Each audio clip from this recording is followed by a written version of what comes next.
journey to a place that almost defies belief. We're going to Oymyakon, Siberia, the coldest permanently inhabited place on the entire planet.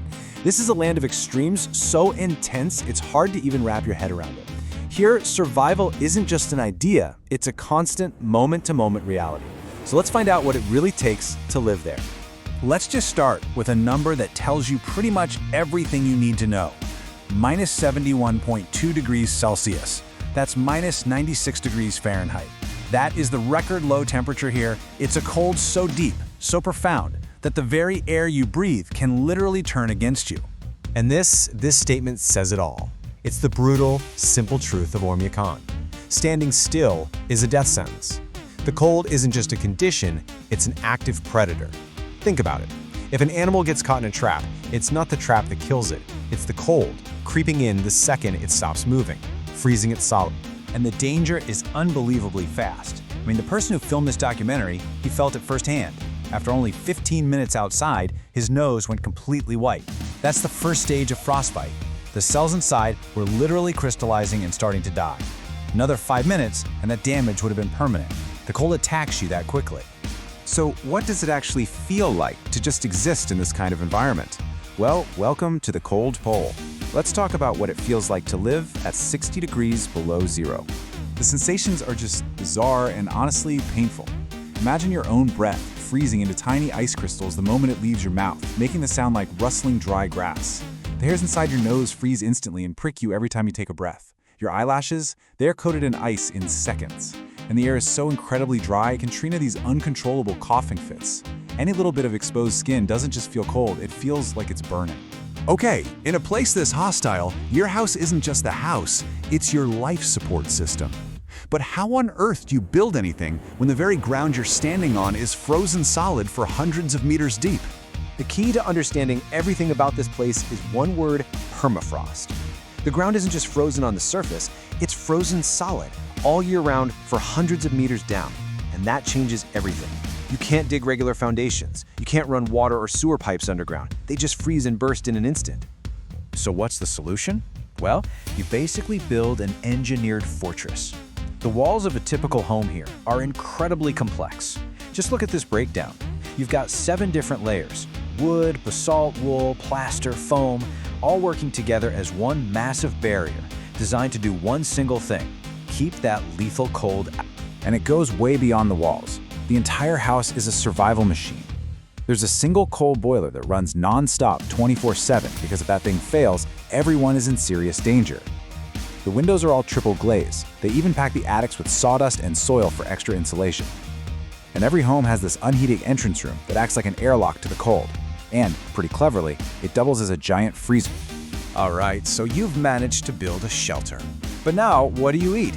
The permafrost makes growing crops totally impossible. No fruits, no vegetables, nothing. The answer lies in animals that are as extreme as the environment itself, especially the incredible Yakutian horse. I mean, just look at this comparison. A standard horse wouldn't last a day out here, but the Yakutian horse, it's built for this. It's shorter, rounder, covered in this unbelievably thick fur, and it can just live outdoors completely fine even at minus 70 Celsius. As Mikhail, the local horse master, puts it, these animals are basically a miracle of evolution. Their round bodies are designed to conserve every bit of heat, and their very existence is what makes human life possible here. They're not just for transportation, they are a critical source of food. So, how do you get your vitamins if you can't eat plants? Well, you go right to the source. The diet is built around raw, frozen meat and fish, which they slice super thin and eat like little ice chips. That, plus the incredibly high-fat milk from their hardy Yakut cows, provides all the essential nutrients they need to survive. Now, let's dive into the daily freeze. This is where the most boring, everyday chores that we take for granted, well, they become full-blown survival missions. You need a drink of water? Right, there's no running water. You have to hike to the one part of the river that never freezes over, all thanks to an underground spring. Once you're there, you use a massive chisel to carve out huge blocks of pure ice, haul them back home on a sled, and then just melt chunks of it whenever you need to drink, cook, or bathe.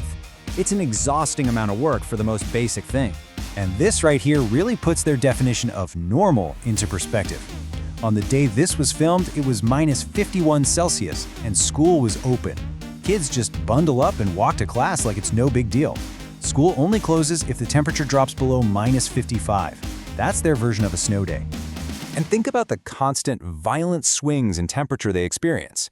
People here bathe about once a week in a bathhouse that's heated up to around 60 degrees Celsius. That's 140 Fahrenheit. Then they step outside into minus 54-degree air. Their body instantly experiences a thermal shock of 114 degrees. That whiplash is just incredible. And the list of these bizarre everyday realities just goes on and on. Toilets, they're just unheated cabins outside. You hang your laundry out to dry, it freezes solid in minutes. If you leave your car outside, it doesn't just get cold, it freezes solid. The fuel, the oil, the metal itself. It can take hours with a jet heater to thaw it out. Even your tires can go flat, not from a leak, but because the air molecules inside literally shrink from the extreme cold. But you know, this story isn't just about hardship. It's about something much deeper. It's about the philosophical, almost spiritual relationship the Yakut people have with this extreme land they call home. And this story, told by a local hunter named Ivan about his own father, it's tragic, but it is such a powerful illustration of the stakes here. After falling through the ice, his father knew rescue was impossible, and so he chose a quick end over the agonizing, certain alternative of freezing to death. The land is completely unforgiving. There is zero room for error. Because of this, the local mindset isn't one of fighting nature, but of deep respect. Hunters leave offerings for the spirit of the hunt, following ancient traditions. They don't see themselves as conquering the land. They see themselves as students, carefully reading the Book of the Snow to understand its patterns and its unforgiving rules. So ultimately, for the people of Oymyakon, life isn't a battle against the cold. It's more like a dance with it. It's about fundamentally understanding the immense power of their environment, respecting its brutal rules, and finding a way to endure within them. It is not conquest, it is coexistence.